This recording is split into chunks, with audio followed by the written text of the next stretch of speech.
the story of Jesus, write on my heart every word. Jesus calls us to a life of faith, not comfort. We talk a lot about faith. So let's start and read one of my favorite passages in the Bible, where we talk about a life of faith, not comfort. I'm going to start in James 1, verses 2 through 4. My brethren, count it all joy when you fall into various trials, knowing that the testing of your faith produces patience. But let patience have its perfect work, that you may be perfect and complete, lacking nothing. We know trials are stress, difficulty, persecution, all of those things. Here, they're telling us to find joy in that.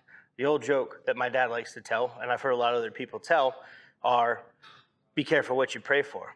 You pray for patience, and then that's my dad's joke, is I prayed for patience, and then he had me. So how do we call it? Where do we find the joy in that? We're called to have joy. How?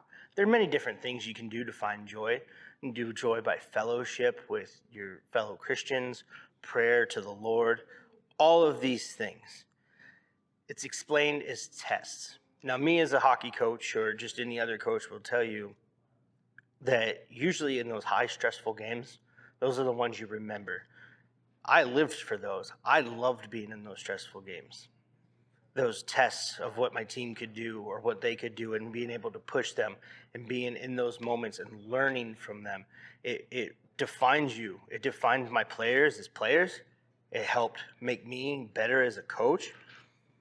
That's the same thing we have to apply to Christianity and our overall faith in the Lord. We know that when things like death or sickness or any of that thing come about, we don't know where they're coming from, where we're being tested, but we know if we keep our faith, we will find our way through that.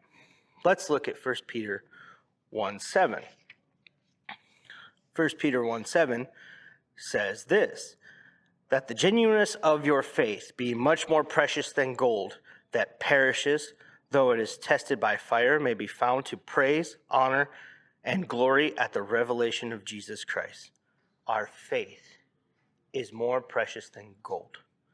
Again, faith is not belief in the absence of proof. Faith is our commitment to those things that we cannot comprehend. We need to remember this as we go through the life. As we go through this life, as Christians, we walk in the world. We're walking the world every day outside of our comfort zones. Again, we find joy in these trials. You bring them to the Lord in prayer, your trials. But you also have your fellow Christians to give them to, and various other outlets that you can use. Find joy in these moments that God is putting pressure on you or allowing it to happen. Right? Is it coal, I believe, is put so much pressure it turns into a diamond. I might be wrong on that, but there's a better way, a better thing that he is pushing you to be. So in those moments, find joy in those, because you are testing yourselves, you are refining yourselves, and have faith that his plan is working. On behalf of the Somerset congregation, we'd like to invite you to come visit with us at the Somerset Church of Christ, located at 314 North Market Street. We have Sunday morning Bible study at 9:45, worship at 10:30. We also have a worship at 6 o'clock on Sunday evening. On midweek at Wednesday at 7 o'clock, we have a midweek Bible study. So we encourage you, certainly invite you. Hopefully you find a warm welcome here at the Somerset Church of Christ, 314 North Market Street. Tell me the story most precious, sweetest that ever was heard.